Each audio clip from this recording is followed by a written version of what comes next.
Getting reviews is one of the hardest things for indie authors to do. In fact, I get asked this question more often by other authors than any other question. How do I get my books reviewed? I wish I had a better answer, but really the trick is to ask everybody that you possibly can to review your book. And of course, you can ask friends and family, especially people who maybe read early versions of it. However, you really want to be careful with family, and it's not a good idea to ask family members who have the same last name as you. It doesn't look good to people who are reading reviews, and it can be against the terms of service at Amazon and other retailers. When you do ask friends and or family members, hopefully with a very different last name than yours, to leave a review, it's best if they leave a realistic review. You don't want it to be overly gushing and sappy and always 5 stars. In fact, it's fine if it's a 3-star or a 4-star review. That's fine. There's nothing that upsets customers more than finding out that a bunch of reviews were left by overzealous friends and family. Another thing you can do is ask members of a forum or in your social media circles to write a review. And maybe you network with other authors, so you can always do an author trade where you review their book and they review your book. However, I recommend that you at least sample their book before you agree to something like this, because you may have written a really wonderful book that's well edited and very professional, and then you make an arrangement like this and find out the person that you're going to review has a terrible book that you don't even feel right leaving a review for it, let alone a 3 or 4-star review. So definitely, before you get into an arrangement like that, read the sample of their book and then decide if you want to continue from there. There's also a website run by Dan Pointer, and he's a guru of self-publishing, and he's got a publishing company called Parapublishing. And this is a place that you can get into their newsletter, and every month or so they have a reviews wanted section, and it's all free, and it's actually a way that I got a lot of reviews for one of my books. This is the Parapublishing website, and I don't know what's going on with this big blue field over here. It looks like they might be doing some work on the website. But you can subscribe to their newsletter over here, and that's the easiest way to get into the Reviews Wanted section. And just follow their prompts when they let you know, do you want to have your book reviewed? Well, just fill out this form basically. It's really simple, and like I said, I got some reviews that way myself. In fact, on the Reviews tab of this website, this is where some of those reviews went. And the nice thing was, these reviews were left by really professional people, most of them authors and writers. And so it really went a long way with establishing my brand, because they left these reviews at Amazon, at Barnes & Noble, at major retailers. And these reviews could also be used, for example, on this website, or on the back cover of one of my books, or even inside the book.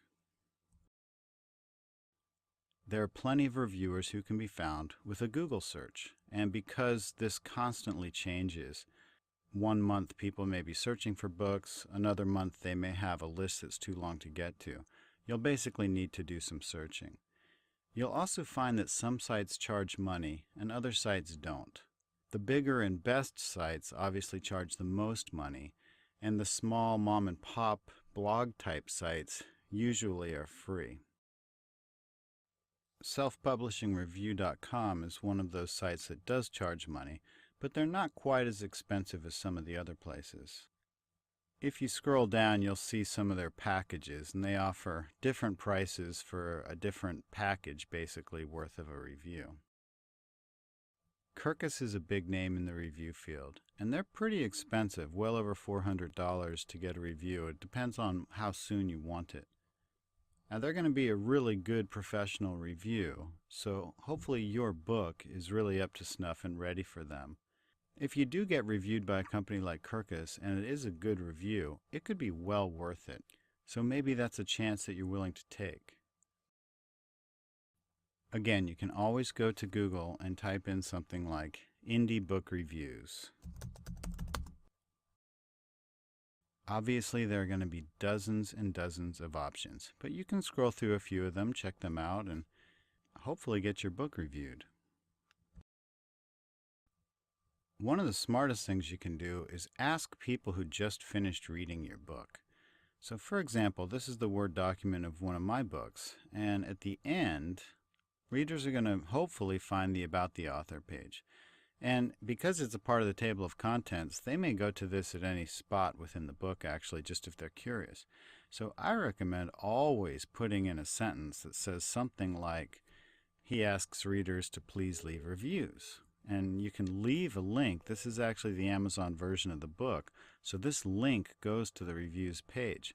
If it's not the Amazon book, I don't recommend linking it to any specific retailer, just letting them know to wherever you got the book.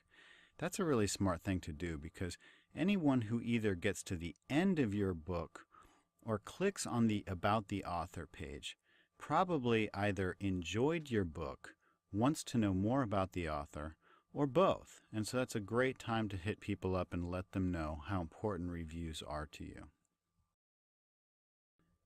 It's important to remember that one-star reviews are going to happen if your book is ever going to be successful. It's just the nature of the beast. Not everybody's going to like the same book. And so, for example, this is the #1 selling book on Amazon right now. It's got over 9,000 reviews, which is awesome. That would be wonderful if any of your books did so well someday.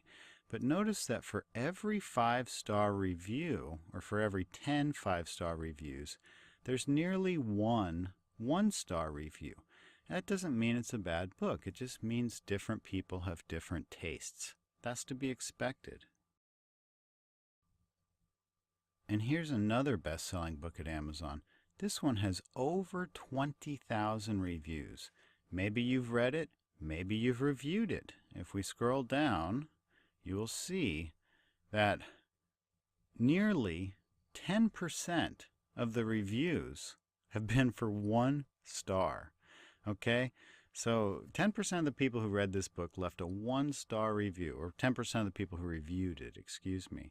That makes you think, oh, maybe it's not a very good book. Well, it doesn't matter. Anyone who gets 20,000 reviews probably sold close to 500,000 books.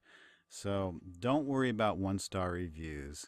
Just go for it, get reviews, ask. And if 1-star reviews come in, don't worry about it. It's okay.